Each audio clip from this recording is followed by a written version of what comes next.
Shalom, perkenalkan nama saya Tamarin Wahiratna Tias dengan NPM 215400079. Pada kesempatan kali ini, dengan mata kuliah penelitian tindakan kelas, izinkan saya untuk melaksanakan seminar proposal dengan judul yaitu Peningkatan Keterampilan Membaca dan Mengeja melalui penggunaan media Yukiba di SD Negeri Kestalan, Surakarta.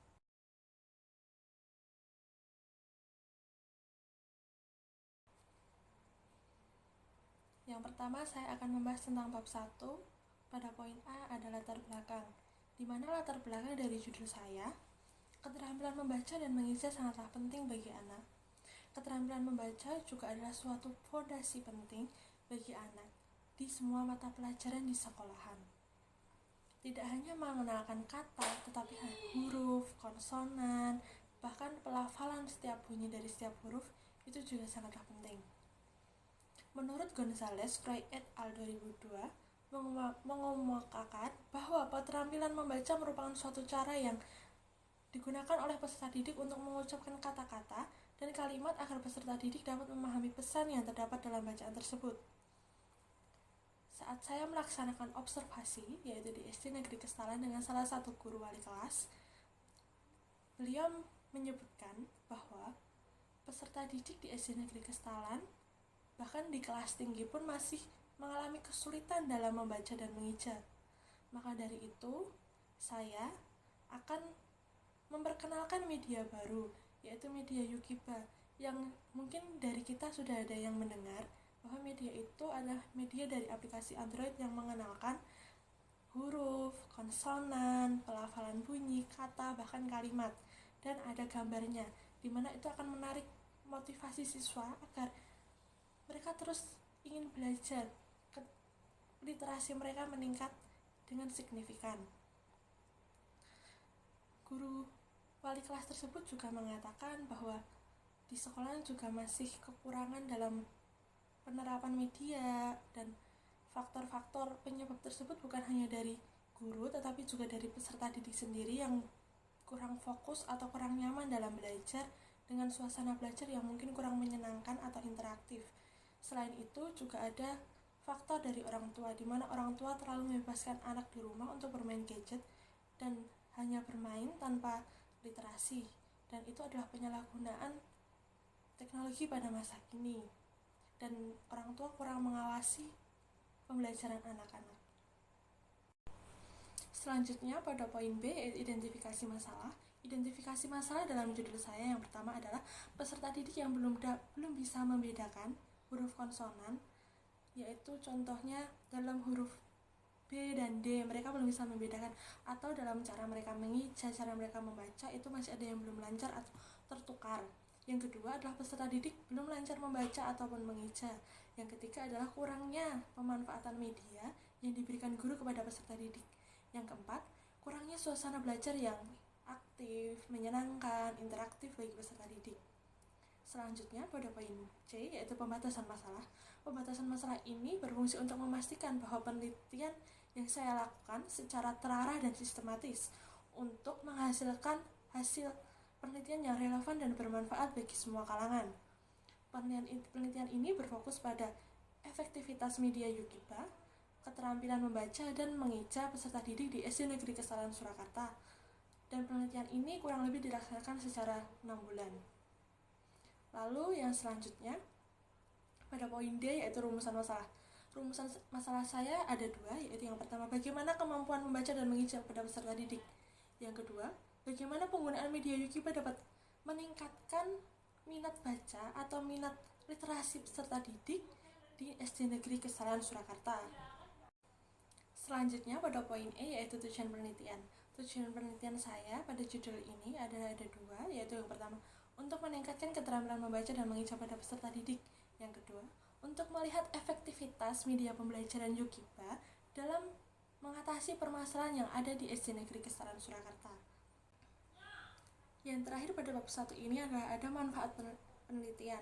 Manfaat penelitian saya bagi menjadi dua, yaitu adalah manfaat teoritis dan manfaat praktis. Manfaat teoritis dalam penelitian ini adalah diharapkan dapat membangun pemikiran untuk mengembangkan pendidikan yang ada di Indonesia dengan mengatasi kesulitan membaca dan mengeja.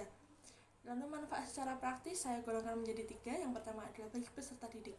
Dengan adanya hasil dari penelitian ini dapat membantu peserta didik meningkatkan motivasi membaca dan mengeja sehingga literasi mereka meningkat dengan baik. Yang kedua adalah bagi guru dan orang tua. Bagi guru dan orang tua ini adalah untuk meningkatkan efektivitas pengajaran dan memberikan dukungan yang lebih baik kepada peserta didik untuk mengatasi kesulitan mereka. Lalu yang membantu guru dan orang tua untuk memahami mendalam tentang faktor-faktor apa aja sih yang memengaruhi kesulitan belajar pada peserta didik itu sendiri, supaya dengan media ini dapat membantu orang tua, membantu guru untuk mengajarkan mereka lebih relevan dan efektif. Yang ketiga ada bagi penulis dan mahasiswa. Hasil penelitian ini dapat membantu calon pendidik atau bahkan pendidik yang mengatasi atau mengalami kesulitan yang sama agar mereka mendapatkan pengalaman yang baru, lebih teknologi sesuai pembelajaran abad 21 untuk terjun langsung ke lapangan untuk mengetahui kondisi peserta didik yang mengalami kesulitan yang sama. Selanjutnya kita masuk pada bab 2, yaitu kajian teori dan hipotesis. Yang pertama ada kajian teori, keterampilan membaca dan mengeja. Menurut Kamus Besar Bahasa Indonesia, belajar adalah suatu proses usaha mental dan fisik untuk memperoleh pengetahuan, keterampilan, dan kepandaian melalui latihan, pengalaman. Lalu, menurut Jean Piaget, mengatakan bahwa belajar adalah proses adaptasi kognitif, di mana individu menyusun pengetahuannya melalui interaksi dengan lingkungannya. Lalu teori selanjutnya melalui Leo Vygotsky, belajar itu terjadi melalui interaksi sosial dan pembentukan pemahaman bersama dengan orang lain. Jadi dapat disimpulkan bahwa belajar merupakan salah satu kegiatan yang dapat merubah tingkah laku seseorang, baik secara fisik maupun mental. Belajar juga mencakup aspek-aspek seperti latihan, pengalaman, adaptasi, interaksi sosial. Dalam belajar memiliki beberapa unsur proses belajar, misalnya membaca dan mengeja. Hal ini tersebut sangat penting untuk diajarkan pada peserta didik karena dapat membangun pemahaman bahasa dan kemampuan komunikasi.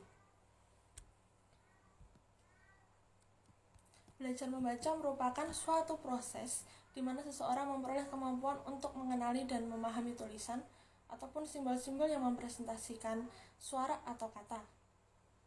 Dalam belajar membaca melibatkan pengembangan beberapa keterampilan, yaitu yang pertama keterampilan membaca, keterampilan memahami teks, keterampilan interpretasi makna dari materi itu tertulis. Dalam belajar mengeja juga terdapat beberapa keterampilan. Yang pertama pemahaman aturan ejaan, yang kedua pengenalan pola bunyi, yang ketiga kemampuan mengucapkan kata dengan benar berdasarkan struktur ejaan.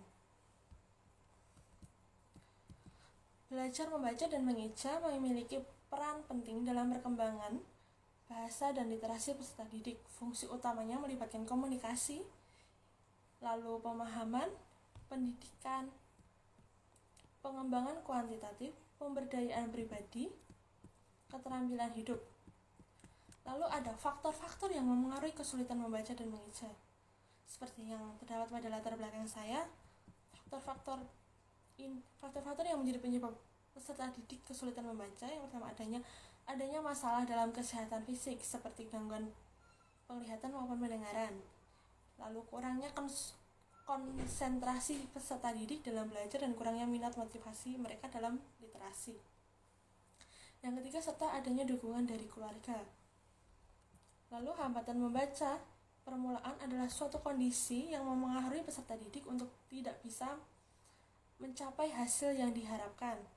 Hambatan ini bisa terjadi karena adanya beberapa faktor meliputi faktor internal dari dalam diri siswa maupun dari faktor eksternal yang dari luar siswa yaitu ataupun lingkungannya. Adapun faktor-faktor yang menghambat membaca dan mengeja pada anak-anak di SD Negeri Kestalan Surakarta yaitu orang tua yang bisa menjadi faktor dari kesulitan membaca dan mengeja yang terjadi pada anak. Seperti kita ketahui sendiri adalah orang tua adalah faktor belajar utama dan terutama di rumah. Lalu kurangnya dari guru, kurangnya literasi dan penggunaan media yang diberikan kepada peserta didik yang belum lancar membaca dan mengeja. Lalu guru selalu memberikan materi terus-menerus berlanjut tanpa memikirkan kondisi siswa yang masih belum lancar dalam membaca maupun mengeja sehingga peserta didik ketinggalan. Lalu yang ketiga, dari peserta didik itu sendiri, peserta didik kurang motivasi maupun minat motivasi dalam belajar dan melatih baca dan ejaannya, serta peserta didik zaman sekarang yang terlalu banyak bermain gadget selain untuk belajar. Lalu, kajian teori mengenai media Yukiba. Media Yukiba memiliki kepanjangan yaitu Yuk Kita Membaca. Adalah suatu pembelajaran yang dirancang khusus untuk meningkatkan kemampuan keterampilan membaca pada peserta didik di sekolah dasar terutamanya. Media ini menggunakan beberapa gabungan elemen yaitu audio, visual, dan interaktivitas yang membuat media ini menjadi alat yang efektif dalam penyampaian materi membaca dan mengeja. Bahkan mengenal huruf dengan menggunakan media atau pendekatan ini. Yukiba berfungsi untuk menarik perhatian peserta didik dan memfasilitasi proses belajar mengajar yang lebih menyenangkan dan efektif. Media pembelajaran Yukiba juga memiliki beberapa karakteristik yang membuatnya tepat dan menyenangkan, tentunya efektif bila digunakan dalam proses belajar mengajar, yaitu yang pertama adalah interaktif. Media Yukiba Yuk Kita Membaca memungkinkan peserta didik berinteraksi langsung pada materi semua mata pelajaran melalui fitur-fitur yang tersedia sehingga menciptakan pengalaman belajar yang lebih baru dan dinamis. Yang kedua ada audiovisual, yaitu perpaduan elemen audio dan visual dapat membantu peserta didik memahami informasi dengan lebih baik, dikarenakan mereka dapat melihat dan mendengar pengucapan kata-kata dari teks dan gambar yang relevan. Yang ketiga ada aksesibilitas. Aplikasi Yukiba berbasis Android dan dapat diakses peserta didik dimanapun dan kapanpun mereka berada dan mereka mau. Dan aplikasi ini memberikan fleksibilitas dalam proses belajar mengajar. Dalam beberapa penelitian yang sudah ada, menunjukkan adanya penggunaan media Yukiba dalam proses pembelajaran terbukti dapat memenuhi kebutuhan peserta didik dengan baik dan meningkatkan kemampuan keterampilan membaca dan mengeja dibandingkan dengan metode tradisional. Kerangka berpikir dari peningkatan keterampilan membaca dan mengeja melalui media Yukiba di SD Negeri Kestalan Surakarta. Di dalam kerangka berpikir ini, yang pertama ada pengertian media interaktif. Pengertian ini langsung bersinggungan pada efektivitas media Yukiba. Selanjutnya pada peningkatan keterampilan membaca, peningkatan keterampilan mengeja, dan motivasi belajar peserta didik.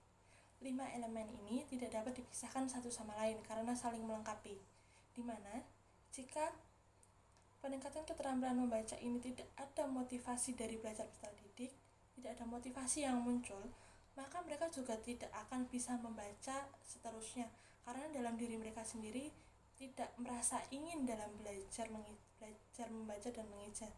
Lalu dengan media interaktif itu juga akan membantu mereka untuk meningkatkan motivasi untuk belajar. Mengapa sih harus media Yukiba? Karena dengan media ini langsung menghadirkan suara dan gambar yang relevan untuk peserta didik lebih mudah memahami bagaimana kata, huruf, bagaimana cara bunyinya, bagaimana cara mengejanya, semua sudah dirangkai dengan baik oleh aplikasi ini. Jadi aplikasi ini sangat membantu dan penelitian ini diharapkan dapat membantu meningkatkan keterampilan membaca dan mengeja bagi peserta didik. Yang terakhir pada bab 2 adalah hipotesis tindakan. Dengan adanya penelitian ini diharapkan dapat memberi pengaruh positif penggunaan Yukiba terhadap peningkatan keterampilan membaca dan mengeja peserta didik di SD Negeri Kestalan Surakarta. Pengaruh positif ini disebabkan oleh adanya media interaktif Yukiba yang meningkatkan minat dan motivasi ketertarikan peserta didik dalam belajar, khususnya dalam mengeja dan membaca, dan menggunakan media yang elemen-elemennya sangat relevan dalam peserta didik. Pada bab 3 yaitu metodologi penelitian, yang pertama ada setting penelitian, di mana penelitian ini menggunakan metode penelitian tindakan kelas di SD Negeri Kestalan Surakarta, dan penelitian ini diambil dengan populasi umum, yaitu semua peserta didik yang mungkin belum bisa membaca dan mengeja di sekolah tersebut.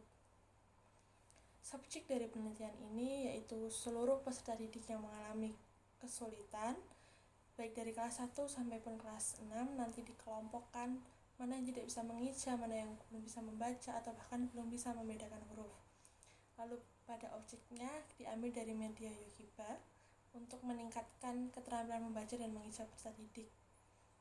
Lalu untuk setting penelitiannya tadi, saya membuat sebuah tabel dari observasi wawancara yang saya lakukan di sekolah hingga saya seminar proposal hari ini.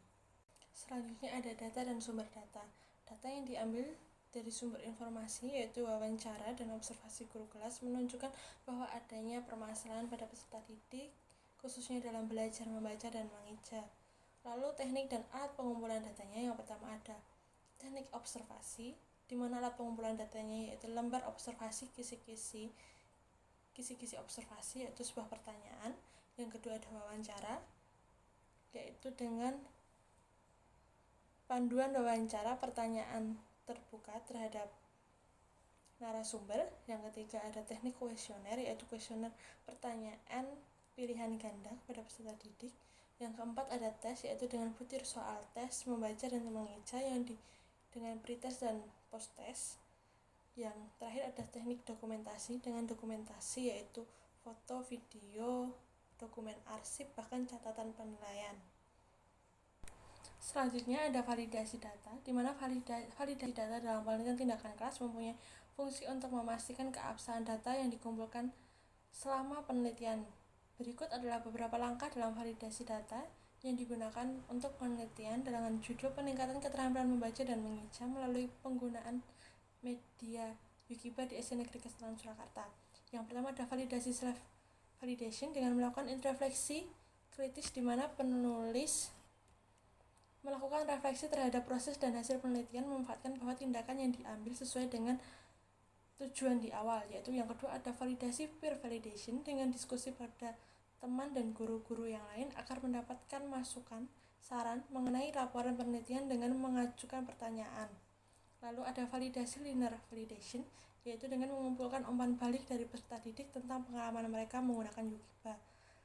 Yang terakhir ada triangulasi data dengan menggunakan berbagai sumber data untuk memvalidasi informasi seperti observasi kelas, tes keterampilan membaca dan mengeja, wawancara dengan siswa dan guru, dan membandingkan hasil dari berbagai metode yang memastikan konsistensi dan keabsahan informasi.